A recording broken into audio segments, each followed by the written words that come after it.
The summer the town of Grover's Hollow nearly choked to death on its own dust, there was a woman standing in the feed barn on the Kellerman Road with 320 quail eggs in a borrowed incubator and the quiet, specific weight of everyone's doubt pressing down on her shoulders like a hand that never quite lifted. The crowd outside that barn had not come to celebrate. They had come because word travels in a small valley the way smoke does, low and fast, and because most of them had heard by then what Darla Foss was offering, and most of them could not decide whether to be grateful or ashamed. She stood at the open barn door in the August heat, which was the kind of heat that does not feel like weather, but like a physical object you have to push through, and she let them look at her, and she said nothing. The silence she kept was not the silence of a woman who had run out of words. It was the silence of someone who had already been proven right by something much older and more patient than any of them, and who understood that being right is its own kind of reply. The land had spoken first. She was only standing in the echo of what it had said. We will come back to this moment. But to understand it fully, to understand what it cost and what it meant, you have to go back to the first week of March, which is when Darla Foss arrived in Grover's Hollow with a second-hand pickup truck, a deed to 4.5 acres of thin-soiled scrubland on the East Ridge, and $7,200 to her name. She had left a city job she had worked for 11 years and a 2-room apartment, and precisely no one who had told her this was a good idea. She was 34 years old. She had never raised anything more complicated than a window box herb garden. The land she bought was the kind of land a real estate listing calls rustic, which is the word realtors use when they mean difficult, and what it meant here was rocky and east-facing and dry, even in a normal year, with a long, sloping apron of sedge grass between the access road and a decrepit outbuilding that had once been used for something and now served mainly as evidence of time. She paid $4,100 for the parcel, which left her $3,100 for the rest of everything, which was not much, and she knew it. The purchase that everyone in Grover's Hollow eventually heard about came 2 days after she arrived, on a Thursday morning when she stopped at the Cold Creek Co-op to buy wire fencing and a bag of 40-pound scratch grain, and saw a man named Wendell Pruitt loading a dumpster bin behind the co-op with several cardboard egg flats stacked in a produce crate. She asked him what he was disposing of. He told her, not unkindly, that the hatchery order had come in damaged from transit, about 400 eggs cracked or cold-shocked, and the co-op was not going to try hatching damaged stock. She asked if she could have them. He looked at her for a moment, the way you look at someone who has said something that doesn't quite parse, then shrugged and said she was welcome to whatever she could use. She sorted through the flats right there in the parking lot and separated out the ones with clean hairline cracks from the ones with compound fractures or contamination, and she loaded 320 eggs into her truck cab as carefully as if they were something already breathing. In a sense, she believed they were. That was the story that went around. A woman alone had paid good money for scrubland, and then fished cracked quail eggs out of a dumpster to stock it with. People in a place like Grover's Hollow do not miss details like this. By Saturday, it had been told at the diner on Marsh Street, and at the hardware annex, and in the parking lot of the Baptist church. And in the retelling it had taken on a particular quality of gentle, collective amusement that Darla Foss would have recognized immediately as the local sound of being written off. A man named Chet Bolyard, who ran the largest poultry and game bird operation in the valley and sold through a distribution contract with a regional grocery chain, heard the story on Saturday afternoon and thought it was funny enough to repeat on Sunday. And on Monday he drove out to her property in a cream-colored company truck and knocked on the door of the outbuilding she was temporarily living in while she made the derelict structure marginally habitable. He was a wide, smooth man who wore a good hat and spoke with the gentle, warm cadence of someone accustomed to being agreed with. He told her he had heard about her project and admired her initiative, and that he wanted to offer her some friendly guidance as a neighbor and as someone who knew the game bird business. The guidance was this: quail were difficult, quail were delicate, quail required very specific conditions that she probably could not create on East Ridge scrubland, with cracked eggs and no experience, and he would hate to see her waste what was likely money she did not have to spare. He paused here with the air of a man preparing to be generous. He said he would be willing to purchase her 4.5 acres outright for $4,500, which was $500 more than she had paid, and she could walk away with a clean small profit and no heartbreak. Darla Foss looked at him for a moment. Then she said, "Thank you. No." That was the entire extent of her reply. Chet Bolyard left in good humor because he was confident the eggs would fail and the land would come available again in a few months at a lower price. And either way, there was no urgency. He was a patient man when patience suited him. The eggs were in a borrowed cabinet incubator she had acquired from a retired biology teacher 3 towns over for $80, which brought her liquid reserves to $3,020, minus the fencing and the scratch grain, minus the fuel to haul the incubator, minus the tarp and wire she needed for a brooder, and the arithmetic was close enough to make her jaw tighten when she worked it on paper at night. The arithmetic of viability, she called it to herself. Every dollar she tracked like a glass bead on a wire, sliding it from one side to the other. Every egg that failed to hatch slid a bead back. She understood from the beginning that she was not working with comfortable margins.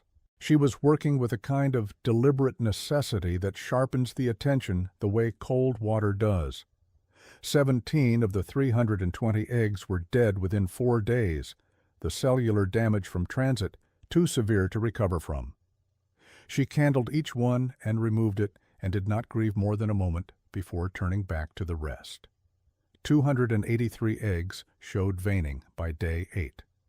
She did the arithmetic again. If she held 50% hatch rate on the damaged stock, she would clear about 140 birds, which was a quantity that could become a going operation if she managed feed cost and mortality and growth rate correctly, and she had spent the preceding 2 months reading everything she could find about Koternick's quail before she had even found the property, so she had some basis for the calculations. By the end of March, the chirping had started. She heard it first in the deep hours of the night when everything else was still, a thin, insect-like sound from inside the incubator cabinet that was nothing like she had expected and everything like she had hoped.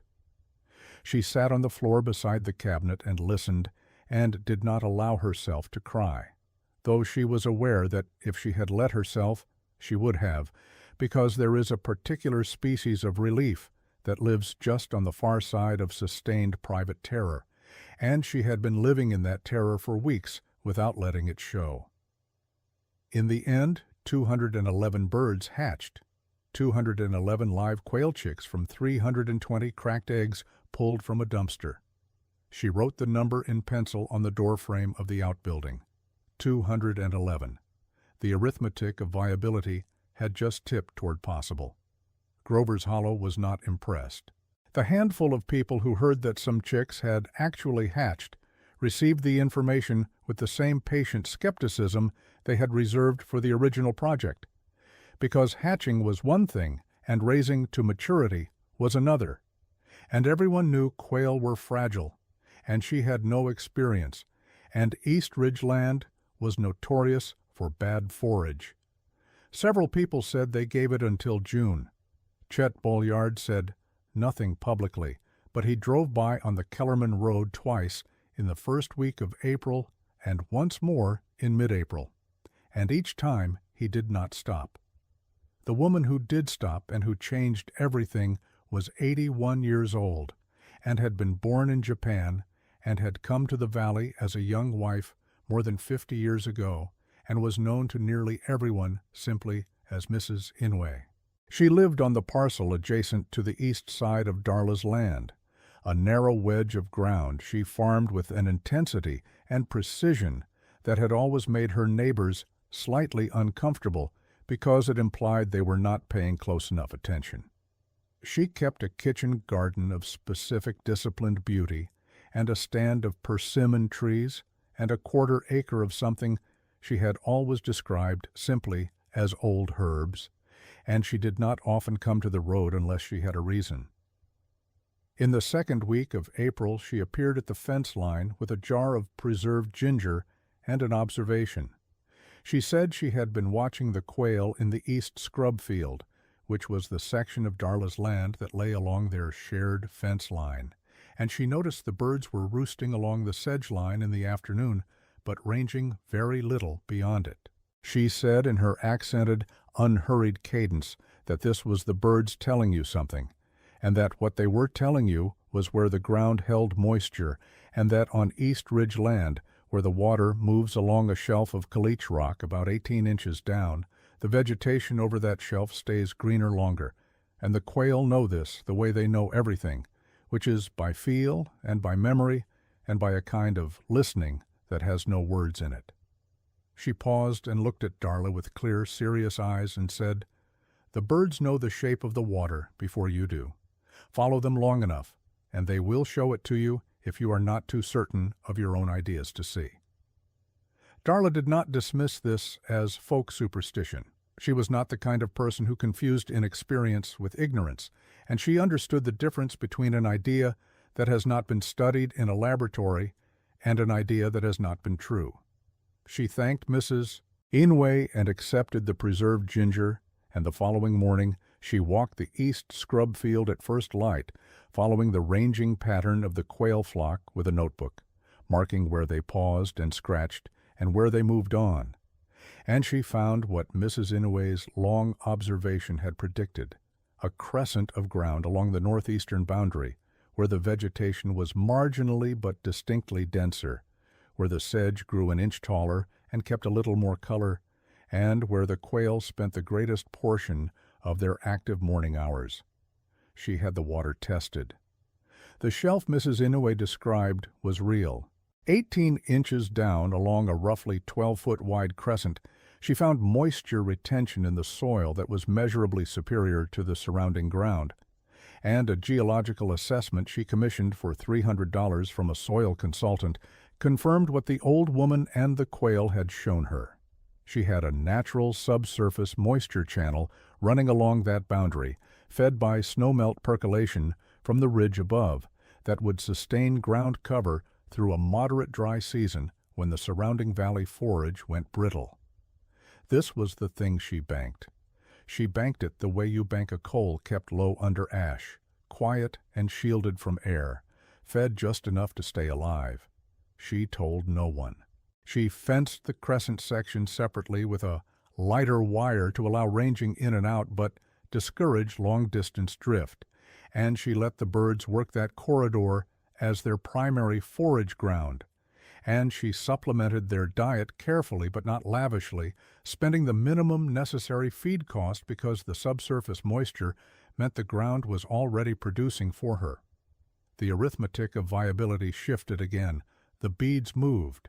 She recalculated her cost per bird to maturity, and the number was better than she had dared to expect when she was candling eggs in March. By late May, a child began appearing at the fence line. He was 10 years old, which she learned eventually, and his name was Marcus, and he was the youngest child of a family named Reyes, who had a struggling small holding about a half-mile up the Kellerman Road. Marcus did not speak much, but he watched with the focused, unhurried attention of someone who is genuinely interested rather than merely curious.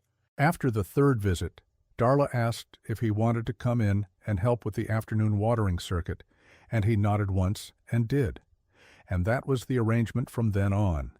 He named the quail, not all 211, but a selection of individuals he had identified as distinct, and he referred to them by these names with complete seriousness and without apology.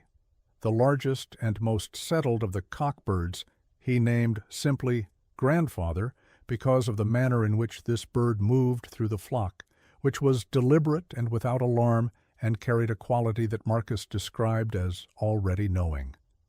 Darla thought this was exactly right. Marcus told her once in June that his father said she was wasting her time and the land both. He said it without cruelty, as simple reported information, the way children sometimes relay the private assessments of their parents with a neutrality that is more honest than tactful. Darla said she supposed time would be the judge of that, and Marcus nodded and went back to refilling the water stations, and neither of them mentioned it again. In the third week of June, a woman named Patricia Sung, who traveled the western valleys buying specialty poultry and game birds for a restaurant supply company based in a city 200 miles north, stopped at the co-op on Cold Creek Road, asking if anyone local raised Coturnix quail. The co-op manager sent her to Chet Bolyard first because habit, and Chet told her he did not carry quail at volume and did not plan to. The co-op manager, remembering, mentioned in passing that there was a small quail operation on the East Ridge, a woman alone up on Kellerman Road, though he added with the instinctive qualifier that he was not sure how serious a concern it was. Patricia Sung drove out that afternoon. She was a practical, precise woman who judged product the way a doctor reads a pulse, quickly, accurately, and without sentiment. She looked at the flock for approximately 7 minutes. She handled 4 birds. She looked at the forage corridor and the water stations and the supplemental feed and asked 2 or 3 specific technical questions, and when Darla answered them directly and correctly, she did not remark on her surprise. She asked what Darla was currently selling the birds for, and Darla told her she had not yet sold any because she had not yet reached the weight threshold she was targeting. Patricia Sung wrote a number on a piece of paper and handed it across the fence. It was a price per bird, per dozen units of 6, at a premium of roughly 40% above the commodity rate Chet Bolyard received from his regional grocery chain. Darla looked at the number. Then she looked at Patricia Sung. She said she could have her first delivery ready in 3 weeks. Patricia Sung said she would hold the account. She drove back down Kellerman Road, and nobody in Grover's Hollow knew she had come or gone except Darla Foss and Marcus Reyes, who had been present for the conversation and who had listened to the price with the steady, composed expression of someone filing information away for later use. The money arrived 3 weeks later on a Tuesday, and Darla deposited it and said nothing. She updated her arithmetic. She bought 2 additional cabinet incubators, second-hand, from the retired biology teacher who by now was interested enough in the project to make her a favorable price. She set a second incubator and a third, both with fresh fertile eggs she purchased through a hatchery clearance.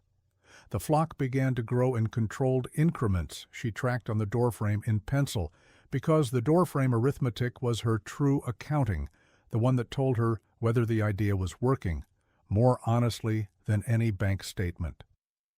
July brought the first real heat. In Grover's Hollow, this was not unusual. The valley ran hot from mid-July through most of August, and everyone who farmed there had accommodated themselves to this over decades of practice. But this July ran hotter than the almanac predicted and drier than any July in the 11 years since the valley's last serious drought. And by the second week of July, the senior members of the farming community were watching the sky with the particular expression that people who work land develop for weather they do not like, a narrowed, measuring look that neither despairs nor pretends. By the third week of July, the creek flow was down 40% from the seasonal average. By the end of July, the pasture grass on the low-lying operations had gone from green to yellow to the pale brown of old paper. The quail on Darla's East Ridge land were ranging the forage corridor along the northeastern boundary, and the subsurface moisture was holding. The ground cover in the crescent section had not gone to yellow.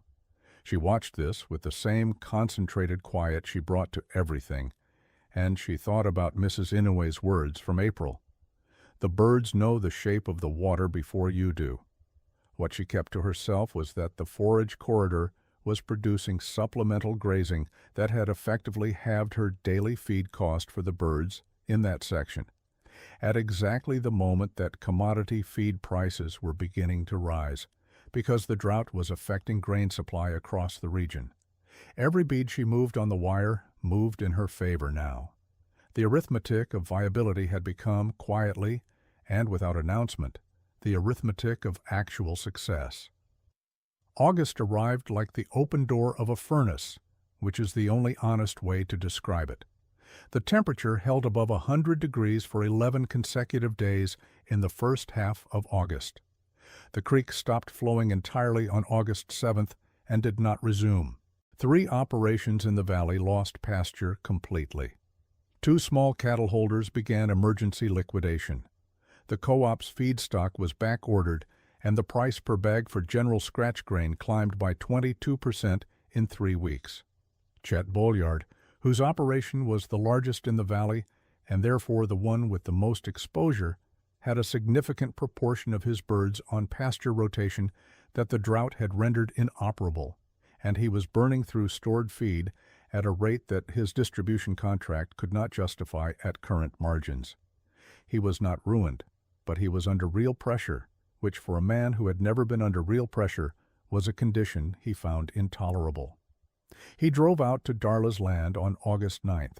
He came in the cream-colored truck, and he was wearing the good hat and the warm, cadenced manner, but both were slightly imprecise, the way a costume is imprecise on a person who is not quite the person the costume is for. He told her the drought was a serious business, and that the whole valley was suffering, which was true, and that he had been thinking about the fragility of small, isolated operations in a crisis environment, which was also true in its own way. He said he was in a position to offer her a consolidation arrangement that would protect her interests and his, and that he was prepared to offer her $6,000 for the operation outright, land, birds, equipment, and the lease of the subsurface water rights, which was the first time he had mentioned water rights specifically, and which told her something she noted carefully. He could not have known to mention water rights specifically unless he had made inquiries about her land more thorough than a casual neighbor's passing interest, and the inquiry would have had to happen weeks or months ago, before the drought, when there was no obvious reason to investigate water rights on East Ridge scrubland. He had known. He had known for some time that there was something on her land worth knowing about, and he had said nothing, and he had waited, and now he was using the drought as a lever. She looked at him for a moment with the same steady quiet she had used in March, and she said, "Thank you, no." He left, but this time he did not leave in good humor. The rumors started the following week. She heard about them from Marcus, who heard everything because he was 10 years old and therefore largely invisible to adults engaged in adult conversation.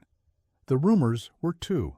First, that the East Ridge operation had some kind of water situation that was attracting legal scrutiny, which was untrue and entirely fabricated. Second, that the quail she was selling were raised on contaminated or fraudulent forage, and that there had been a complaint to the agricultural co-op, which was also completely untrue and was traceable in its specificity to someone with a detailed interest in undermining her outside sales relationship. Patricia Sung received a phone call, the origin of which she declined to specify, suggesting there were quality concerns with the Kellerman Road supplier. Patricia Sung called Darla directly, said what she had heard, and from whom she had heard it in general terms, and said she had no reason to believe it, but thought Darla should know. Darla thanked her. She continued filling her standing order. The second week of August, Chet Bolyard filed a complaint with the County Agricultural Extension Office alleging unregistered water diversion on a parcel on Kellerman Road, citing a subsurface moisture capture that he claimed was redirecting water from adjacent properties. The complaint had no evidentiary basis. The soil consultant's report, which Darla had kept carefully, documented that the moisture channel was a natural percolation feature with no upstream diversion and no impact on adjacent drainage. But the complaint required a response, and the response required a filing, and the filing cost her time and $80 in administrative fees, and she understood this was the point. On August 14th, a man named Roy Aldridge came up the Kellerman Road on foot and knocked on the door of her outbuilding. Roy Aldridge was 56 years old and had been one of the loudest voices at the co-op in March when the dumpster egg story was making its rounds, and he had made a specific joke at her expense that had been repeated often enough that she had heard it secondhand. He had a game bird operation of about 160 birds that was now effectively without forage and burning through a feed reserve that would last him approximately 10 more days.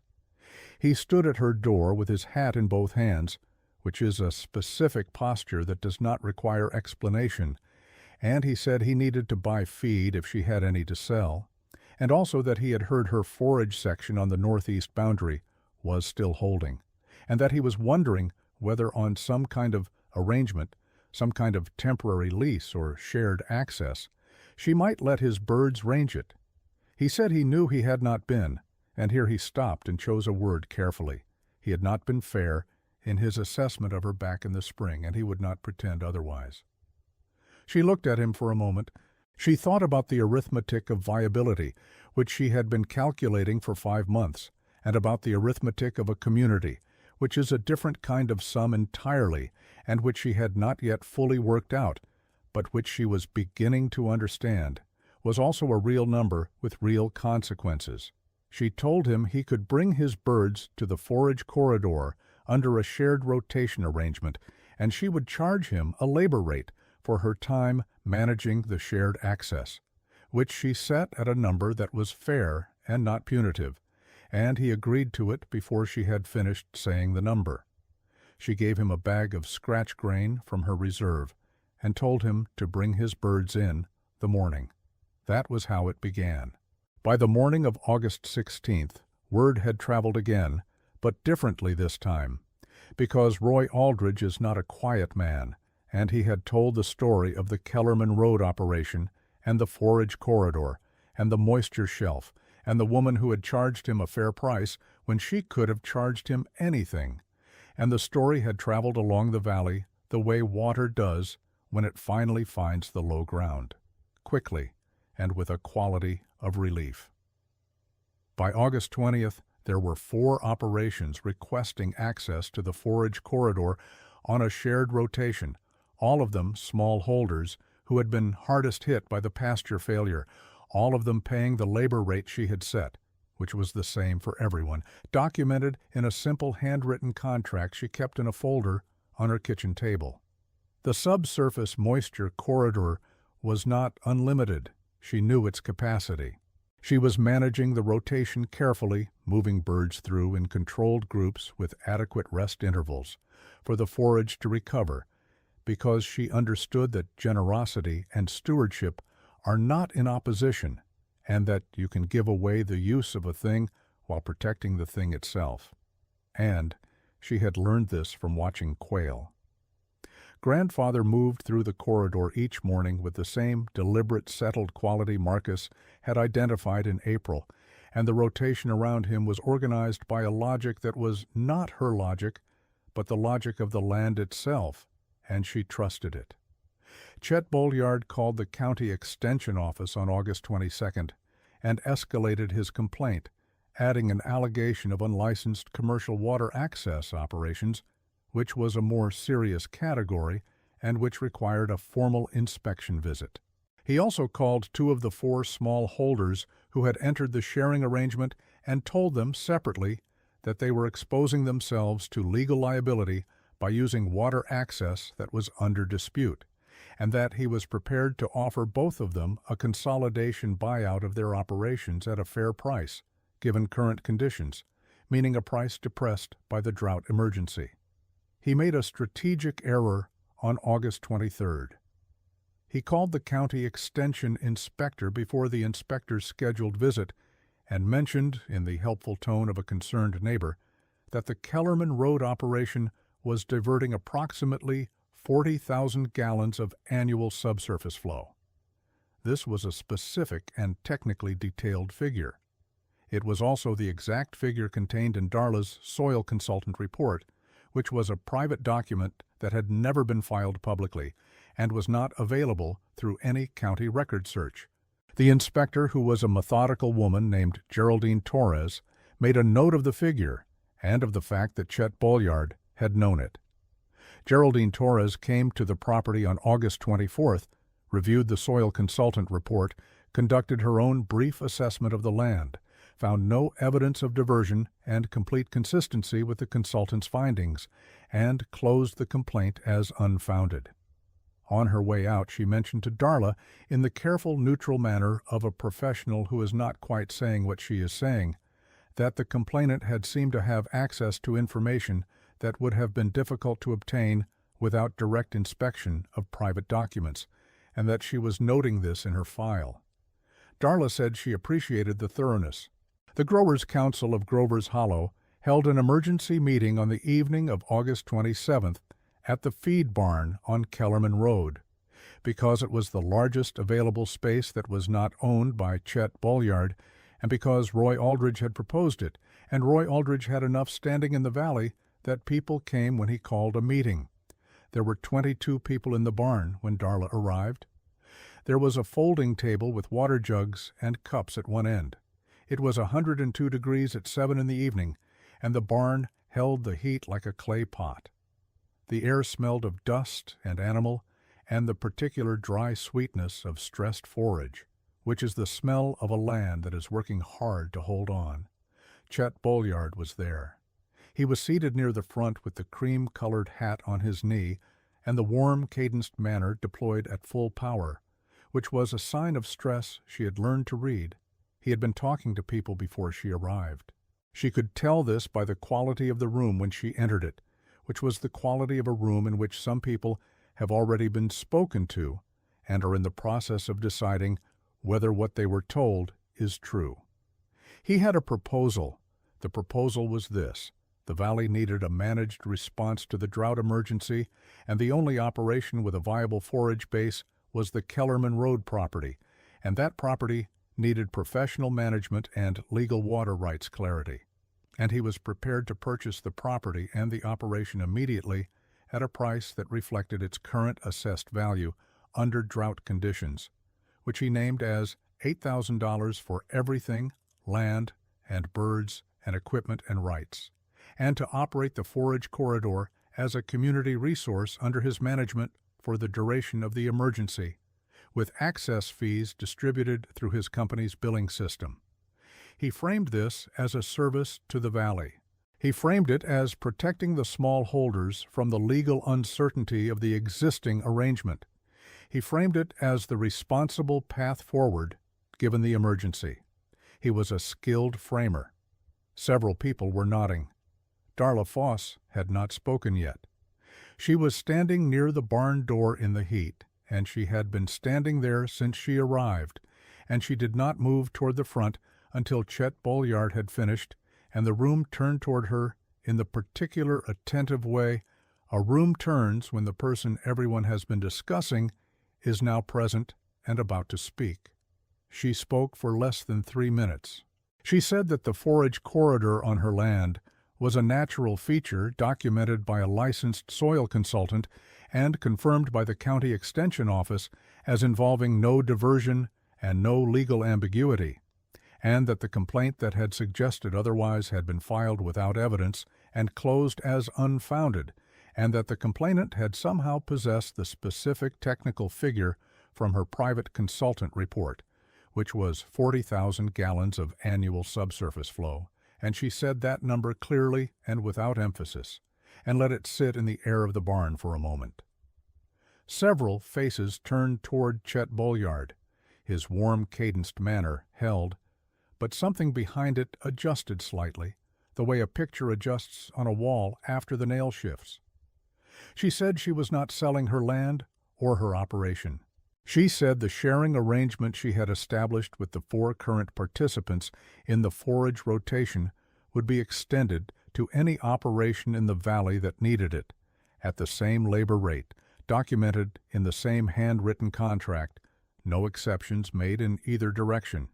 She said the rate was fair, and she had set it to be fair, and she would not raise it for the duration of the emergency, regardless of what the market suggested she could charge. She said she had been called a woman alone in this valley since March, as though it were a fact that explained a limitation, and she supposed in certain kinds of arithmetic it did, because a woman alone could not consolidate or leverage or foreclose. She said she had found this did not trouble her, because what a woman alone could do was listen, and listen she had, and the land had not been stingy with what it told her. Then she said nothing more, because she had said what there was to say, and being right is its own kind of reply. The silence in the barn was the specific silence that follows a thing said plainly that everyone in the room already knew and had been waiting for someone to say. It lasted approximately 4 seconds. Then Roy Aldridge, who was standing to her left, removed his hat. He did not make a speech. He simply held his hat in his hands, which is a posture that does not require interpretation. 3 other people removed their hats or nodded in the specific way that means more than nodding. A woman named Cecilia Mendez, who had a small egg operation on the south side of the valley and had not yet spoken, said that she would like to enter the sharing arrangement and asked what the contract looked like. Darla told her she had copies in the folder on the table by the water jugs, and she was welcome to read one. Chet Bolyard stood. He said several things that the room listened to with the particular patience reserved for things that are being said after the conversation has already resolved itself. Then he put on his cream-colored hat and walked out of the barn and drove away in his truck, and no one went after him, and no one needed to. The rain came 11 days later, on the 7th of September, the first real rain since May, and it came in the night so that the valley woke to wet ground and the smell of the land taking water back into itself, which is a smell unlike any other, the smell of something held very still for a very long time, suddenly released. The creek on Cold Creek Road was flowing again by afternoon. The pasture grass did not return overnight, but the color began to shift within a week, the pale, exhausted brown pulling toward something that was not yet green, but was at least the memory of green, which is where recovery starts. Darla Foss walked the forage corridor on the morning of the 8th with Marcus beside her. The quail were ranging through the wet sedge with a directness and energy she had not seen in weeks, moving low and fast through the ground cover the way they do when conditions please them. Grandfather moved among them with his same deliberate quality, pausing and turning his head with a focus that had always seemed to her less like observation than like listening, as though he were tracking something too quiet for her to hear. She thought about Mrs. Inouye's words again.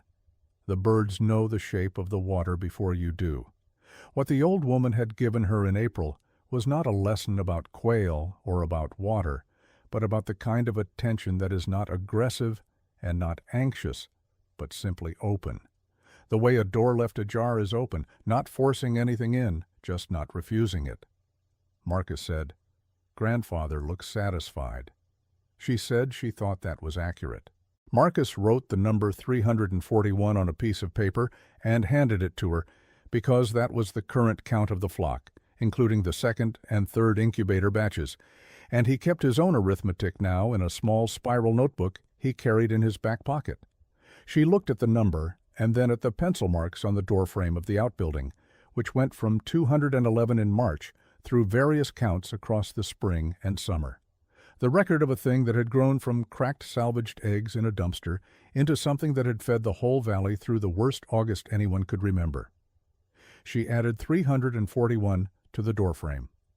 Mrs. Inouye came through the gate in the fence line that afternoon with a jar of persimmon preserves and stood for a moment watching the quail work the wet corridor. She said something in Japanese first, very quietly, and then she said it in English. When the land is ready, it does not make noise about it. It only becomes what it was always going to be.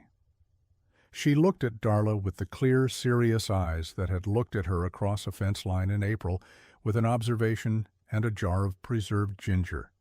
And she nodded once, and Darla nodded back. And that was sufficient for both of them. Darla Foss was not the fool of Kellerman Road anymore. She was not the woman who had fished cracked eggs from a dumpster and bought difficult land and said quiet things in a loud valley. She was not the woman alone, or not only that. She was the neighbor whose forage corridor had kept 22 operations in partial production through 11 consecutive days over 100 degrees, and a creek that had gone dry for the first time in living memory. And she had done it at a fair price, and she had not leveraged desperation, and she had not sold to greed, and the valley knew the difference between these things even when it was not in the habit of saying so. The sharing arrangement ran through the end of October. 14 operations participated before the crisis fully passed. The labor rate she had charged generated enough income to fully cover her feed costs for the season and to purchase a 4th incubator and a small used refrigeration unit for storage, which extended her delivery window to Patricia Sung and allowed her to move to a weekly delivery schedule. The county extension office, in a note from Geraldine Torres, closed the dismissed water diversion complaint with a formal notation that the underlying concern had no merit in fact or in law. There were no further complaints. In the first week of November, when the morning air had finally pulled back from summer into something cool and particular, Darla Foss sat on the step of the outbuilding she had by now insulated and properly floored and made into a modest but actual home. And she opened the spiral notebook Marcus had left with her the previous afternoon, and she looked at the arithmetic he had been keeping in his careful 10-year-old handwriting since June. Every count was there, every delivery number, every feed cost entry she had let him copy from her folder when he had asked, which she had let him do because she understood he was doing what she had done from the beginning, which was trying to understand the shape of the thing by measuring it carefully. The notebook was a record of a project that had gone from 320 cracked eggs in a dumpster to a 341 bird flock, producing at a premium price for a regional buyer, operating a forage system that had proven resilient where conventional operations had failed, grounded in a subsurface moisture feature that a neighbor's 81 years of attention to the land had helped her find. She thought about what she would tell someone who asked how she had done it. She thought she would say, "I stopped fighting the land and started listening to it. I was not too certain of my own ideas to see what it was already doing. I let the birds show me the shape of the water. And when the crisis came, I charged what was fair because fair is the only price that doesn't cost you something you can't afford to lose, which is the trust of the place you want to belong to." She thought this was the arithmetic of viability at its largest scale. The equation not of a flock or a forage corridor or a season's feed cost, but of a life in a place, the sum of the small daily labors, and the patient listening and the choices made in moments of power, which are the choices that define a person more than any choice made in a moment of weakness. She had been right about the eggs. She had been right about the land. She had been right about what the drought would reveal, which was not just the resilience of a well-placed moisture channel, but the shape of a community's character, who it trusted and who it feared, and who it would follow when it was frightened, and who it would stand beside once the fright had passed. The morning was quiet. The quail were working the corridor. Grandfather was visible from where she sat, moving through the sedge with his same deliberate, unhurried quality, pausing and turning his head. She watched him for a while. He paused. He listened to something she could not hear. Then he moved forward, because that is what you do when you have been still long enough and the ground is telling you it is ready, and you are not too certain of your own ideas to believe it.